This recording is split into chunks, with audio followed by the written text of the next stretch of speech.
bienvenue dans ce live. Comment allez-vous ce soir? Je suis tellement contente d'être en live avec vous ce soir. Je trouve ça absolument extraordinaire de pouvoir être en live avec vous un jour comme aujourd'hui, un 24 décembre. C'est extraordinaire que les réseaux sociaux et toutes ces choses-là nous permettent d'être en relation, d'être connectés, et voilà, que je puisse vous passer un message et vous souhaiter un merveilleux réveillon de Noël en live. Voilà, je trouve ça extraordinaire. Et puis, les amis, là, je peux juste pas croire qu'on est déjà le 24 décembre 2022. C'est incroyable.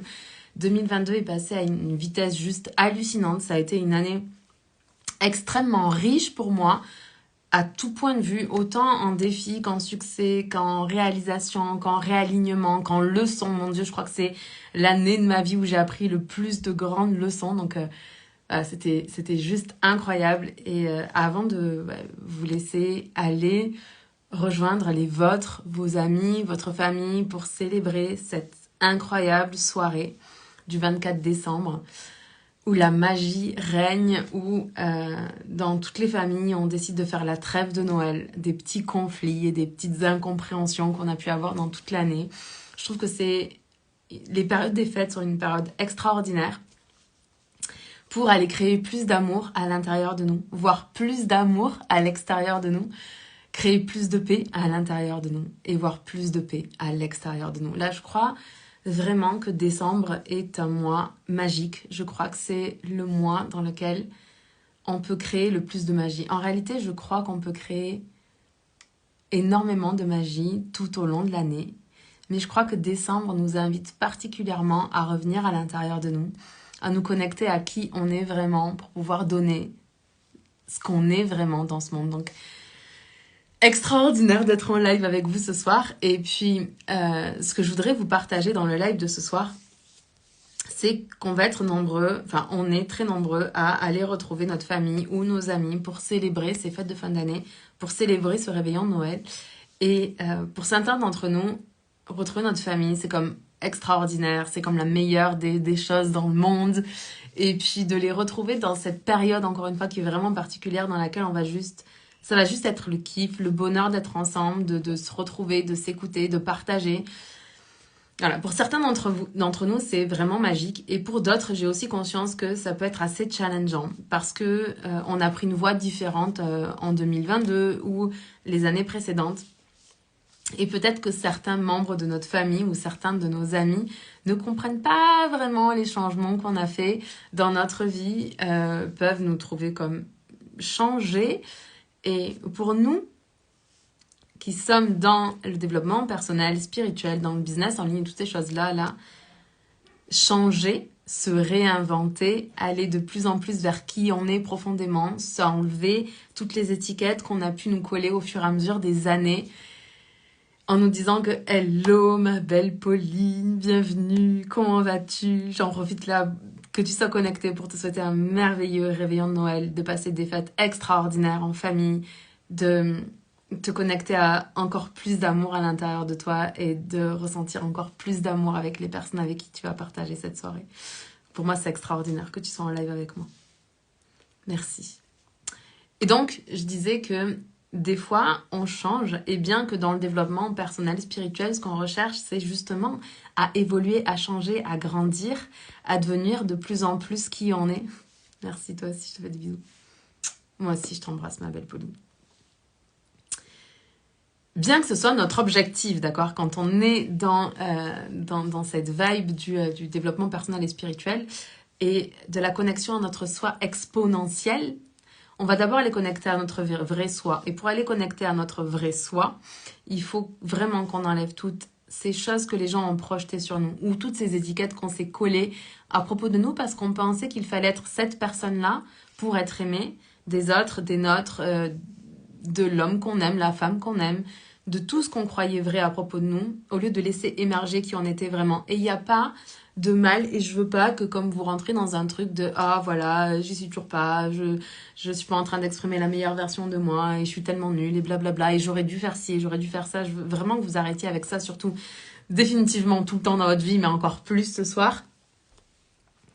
Parce que tout est parfait en fait. Le chemin que vous avez fait cette année, il est parfait. Le chemin que vous allez faire encore dans votre vie, il est parfait.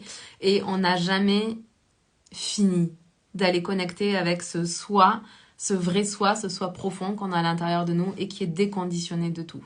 Si c'est le premier live de moi que vous regardez, alors vous savez que en tant qu'être humain, quand on est, N-A-I-T, quand on est, nous sommes les êtres les plus vulnérables, les êtres vivants les plus vulnérables, et on a besoin d'être entouré par nos parents, par nos éducateurs, par nos familles, etc. pour ne pas mourir de faim et donc mourir.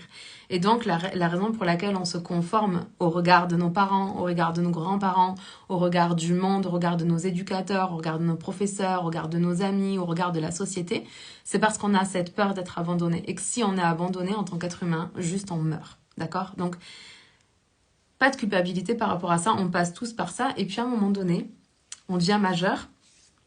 On est capable de s'assumer soi-même, on est capable de savoir ce qu'on veut pas, qu'est-ce qu'on a envie de réaliser dans ce monde, etc. Et puis on décide en fait que finalement, peut-être qu'on n'est pas comme nos parents ont dit. Finalement, peut-être qu'on n'est pas comme notre famille pense que l'on est. Finalement, peut-être qu'on n'est pas ce conditionnement auquel on s'est conformé pendant des années. Et va commencer un chemin comme même un parcours initiatique, de reconnexion à soi et de réconciliation avec qui on est vraiment. Et donc, on va commencer à changer. Il y avait des choses qui étaient avant notre vérité, notre réalité, que l'on croyait vraies pour nous. Puis on va se dire, mais tiens, en fait, est-ce que je suis vraiment ce post-it-là qu'un tel a collé sur moi? Est-ce que je suis cette chose-là et qui je suis véritablement? Et quand on commence ce chemin-là, on va rentrer en profondeur un peu comme on épluche un oignon et on enlève couche après couche pour arriver au centre. Ça, c'est la première étape de reconnexion à soi. Une fois qu'on est reconnecté à soi, on va aller vers notre soi exponentiel. Et là, le soi exponentiel, c'est tous les désirs les plus profonds, les plus puissants, les plus incroyables que vous gardez dans votre cœur depuis des années. Ces désirs-là vont commencer à émerger. Et ils n'arrivent pas, pour certains d'entre nous, c'est facile de se connecter à nos désirs. Parce que ça fait longtemps qu'on se pose ces questions-là. Moi, je me pose la question de qu'est-ce que je veux vraiment depuis que j'ai 20 ans. Et c'est une question que je me pose peut-être plus tous les jours aujourd'hui, mais une fois par semaine. Je pense que je me demande, ok, qu'est-ce que je veux vraiment? Et je suis constamment en train de me réaligner sur qu'est-ce que je veux vraiment. Pas qu'est-ce que je veux dans ma tête, pas qu'est-ce que je veux depuis mon plan mental ou depuis mon ego, mais véritablement qu'est-ce que j'ai envie de vivre. Qu'est-ce que l'âme qui est incarnée dans ce corps physique a envie d'expérimenter en termes de vie, en termes de sentiments, en termes d'expérience dans cette vie ici et maintenant. Et, pardon.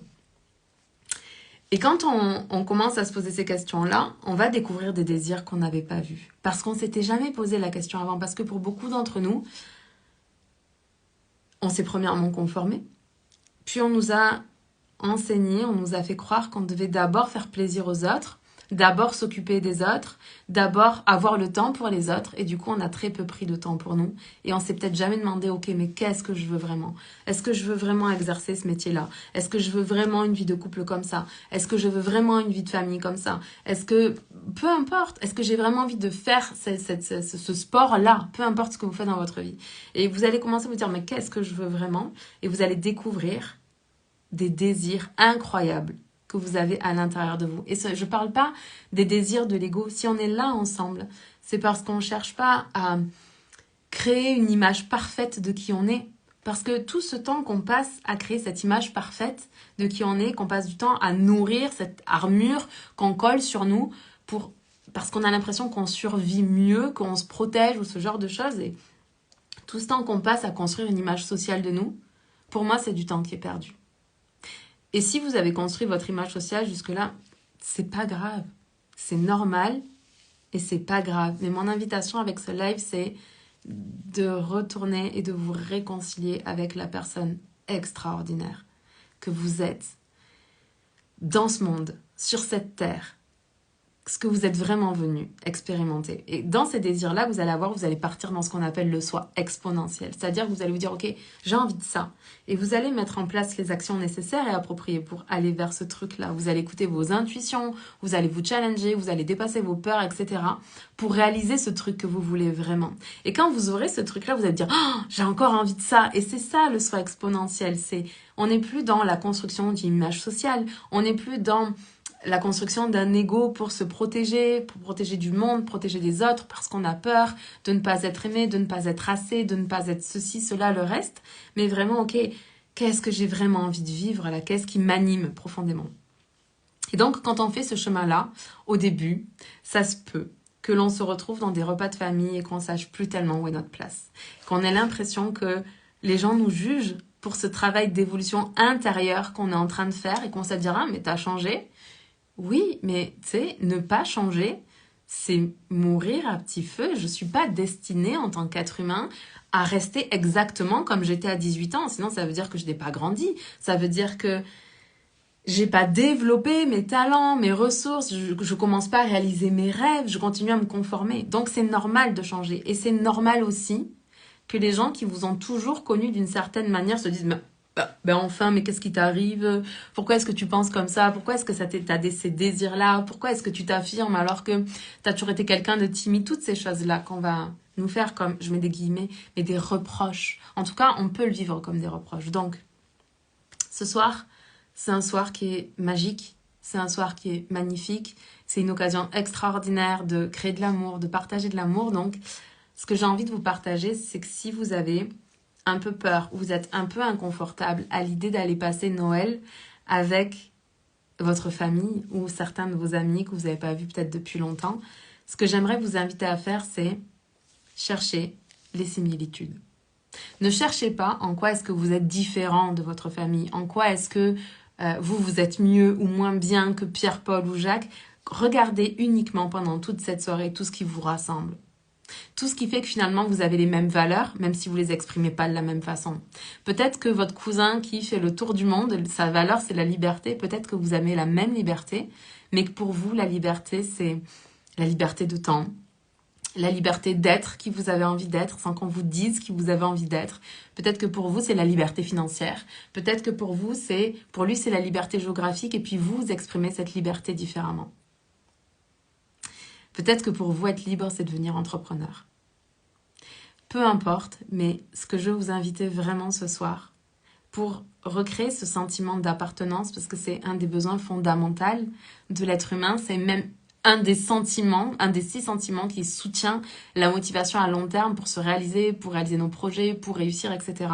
C'est le sentiment d'appartenance. Si on reprend la pyramide de Maslow, en bas, on a les besoins de la base qu'on appelle. Dans les besoins de la base, on a les besoins physiologiques et les besoins de sécurité.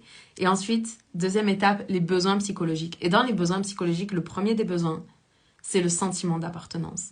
Et au-dessus, c'est l'estime de soi. Donc, ce sentiment d'appartenance, c'est celui sur lequel repose notre estime de nous. C'est celui sur lequel repose aussi notre motivation pour nous réaliser pleinement dans ce monde. Et quand on prend conscience de beaucoup de choses, quand on se rend compte qu'il n'y a pas une vérité, mais 7 milliards de vérités dans ce monde, là, ça peut comme donner un sentiment de vertige. Puis on se rend compte que finalement, on n'est pas comme les gens ont dit qu'on était, et on peut se sentir un peu perdu, et du coup, on peut se sentir seul dans notre famille, auprès de gens qui nous ont aimés, qui nous ont soutenus, qui nous aiment, qui nous soutiennent, qui veulent le meilleur pour nous-mêmes, même s'ils ne comprennent pas toujours nos choix. Ma famille n'a pas compris mes choix quand j'ai décidé de devenir entrepreneur, quand j'ai décidé de faire psycho à la place d'être ingénieur, ou quand je me suis finalement lancée en tant que coach au lieu de me lancer en tant que psychologue. Là, c'était mes choix personnels parce que c'était juste pour moi. Ma famille, à ce moment-là, elle m'a pas nécessairement soutenue parce qu'elle n'a pas compris et parce que nos familles, c'est pas qu'ils sont méchants. Notre mari, notre conjoint, nos parents, ils sont pas méchants. Ils veulent juste le meilleur pour nous. Ils veulent juste qu'on soit en sécurité. Ils veulent juste nous protéger. Donc, si jamais vous arrivez avec de nouvelles valeurs, de nouveaux désirs, l'envie de vous réaliser pleinement, d'exprimer qui vous êtes pleinement, ne passez pas votre temps à voir en quoi vous êtes différent de votre famille. Vous êtes des êtres humains. On est tous des êtres humains. Sur un plan quantique, on est tous connectés. On est tous la même énergie. C'est la même énergie qui nous régit, comme c'est la même énergie qui régit le soleil, la lune, les étoiles, la terre, les arbres, la nature, les animaux, peu importe. C'est la même énergie. Donc, on a forcément des points de contact. Et plus vous allez trouver des points de contact avec les personnes avec qui vous passez les fêtes là maintenant, mais c'est une chose que vous pouvez faire quand vous faites des soirées avec vos collègues de travail, ou quand vous rentrez dans une nouvelle entreprise, ou quand vous découvrez un nouveau milieu, une nouvelle façon de voir le monde, de ressentir les choses, une nouvelle vision de la vie, c'est d'aller chercher les points de contact. Parce que plus vous allez trouver des points de contact, plus vous allez pouvoir entrer en contact avec les gens. Et plus vous allez augmenter à l'intérieur de vous ce sentiment d'appartenance. Donc, vraiment, définitivement, pour ce soir, je vous invite de tout mon cœur, de toute mon âme, de toutes mes forces à chercher toutes les similarités, toutes les similitudes qu'il y a entre vous et vos parents, votre famille au sens agrandi, vos amis, etc. Parce que en faisant le choix et en mettant votre focus sur ce qui vous ressemble, ça va mettre un peu de côté ce qui vous sépare. Et tu sais, on a peut-être le reste de l'année là pour venir dire qui on est et puis entrer en conflit avec des gens qui n'ont pas les mêmes valeurs que nous. Et je crois profondément que très souvent, comme 80% de nos pensées sont héritées par notre environnement, par notre entourage, très souvent on hérite aussi des valeurs de nos parents. Et l'idée, quand on fait notamment le travail sur les valeurs en coaching, c'est pas de changer définitivement ces valeurs, mais c'est de venir nourrir les valeurs dont on a hérité qui sont importantes pour nous de la manière qui est juste pour nous. Donc, cherchez les similitudes, cherchez les similarités avec vous, pour les vôtres, pour les autres, pour le monde. Profitez de cette soirée, faites en sorte de créer intentionnellement un moment extraordinaire qui va devenir des souvenirs extraordinaires que vous aurez pendant toute cette année, que vous aurez dans tous les moments qui vont être un petit peu plus compliqués là, parce que c'est au cours d'une année, on traverse tellement de choses, il y a des phases de notre vie qui sont faciles, fluides, ça glisse, on est dans le kiff total, et puis il y a des moments qui sont plus compliqués. Une décision, un choix, un changement de cap, et tout peut devenir compliqué pendant un certain temps. Une rencontre. Et tout peut devenir plus compliqué pendant un certain temps. Et pendant ces moments où les choses deviennent compliquées, on a définitivement besoin de retrouver à l'intérieur de nous des moments de paix, d'amour, de partage, d'intimité et ce sentiment d'appartenance. Voilà pour mon partage ce soir. Merci d'avoir été en live avec moi. Merci d'avoir regardé cette vidéo. Je vous aime, je vous embrasse de tout mon cœur, de toute mon âme, de toutes mes forces et je vous souhaite un magnifique, merveilleux et extraordinaire réveillon de Noël. On se parle demain. Ciao.